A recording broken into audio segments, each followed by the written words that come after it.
요즘은 대치동처럼 초등학교 때부터 준비하는 분위기도 있죠. 근데 저는 중학교 2학년 여름방학 때 본격적인 준비를 시작했습니다. 좀 늦은 편이죠. 제가 느끼기엔 시간이 부족하다는 느낌보다는 내가 재능이 부족한 건 아닐까라는 고민이 더 컸던 것 같아요. 그런데도 원서 내기 한두 달 전에는 최상위반에 들어갈 만큼 성적이 올라갔고 결국 합격했습니다.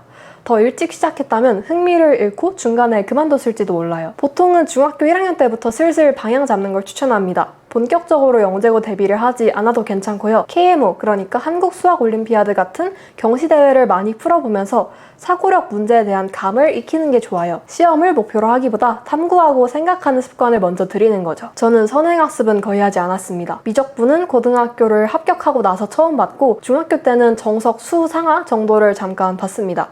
영재학교 입시는 선행보다는 사고력과 문제 해결력이 훨씬 더 중요합니다. 그래서 저도 학원에서 정수, 대수, 기하, 조합 같은 분야의 사고력 문제를 꾸준히 연습했어요. 마치 경시대회를 준비하는 것처럼요. 중학교 1학년 때 수학이 갑자기 너무 재미가 없어졌습니다. 그래서 학원도 그만뒀어요. 그런데 혼자 문제집을 풀어보면서 내가 이렇게 풀어도 되나? 고민도 하고 나름대로 여러 개념을 탐구하면서 다시 흥미를 느꼈습니다. 그때가 저한테는 다시 수학을 좋아하게 된 전환점이었죠. 이런 경험이 있어서인지 공부는 시키는 것보다 스스로 흥미를 찾아야 오래 간다는 생각을 합니다. 개념이 이해되어 모든 내용이 연결될 때까지 교재를 반복해서 읽는 것이 좋습니다. 비효율적인 반복처럼 보일 수 있지만 덕분에 한 번 이해한 내용은 잠깐만 복습해도 바로 머릿속에 떠오르거든요. 수업에서 혹은 교재에서 한 번 보고 안다 라고 착각하는 친구들이 많은데요. 그렇게 해서 실제 문제를 풀 땐 기억이 안 납니다.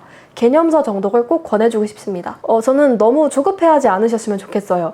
일찍 시작한다고 무조건 좋은 것도 아니고 늦었다고 해서 포기할 필요도 없어요. 중요한 건 지금부터라도 자신의 리듬에 맞춰서 제대로 방향을 잡고 준비하는 것이에요. 무작정 문제만 많이 푸는 것보다 어떤 과목에 흥미가 있는지, 어떤 방식의 공부가 자신에게 맞는지 이런 걸 돌아보는 게 먼저입니다. 영재학교는 공부의 끝이 아니라 탐구의 시작이거든요. 불안함보다 호기심과 몰입을 가지고 지금 이 순간을 잘 준비해보면 분명 좋은 결과가 있을 거예요. 공부는 먼저 시작하는 게임이 아니라 내 속도를 찾는 여정입니다. 조금 늦은 출발도 괜찮습니다. 중요한 건 어떻게 준비하느냐입니다.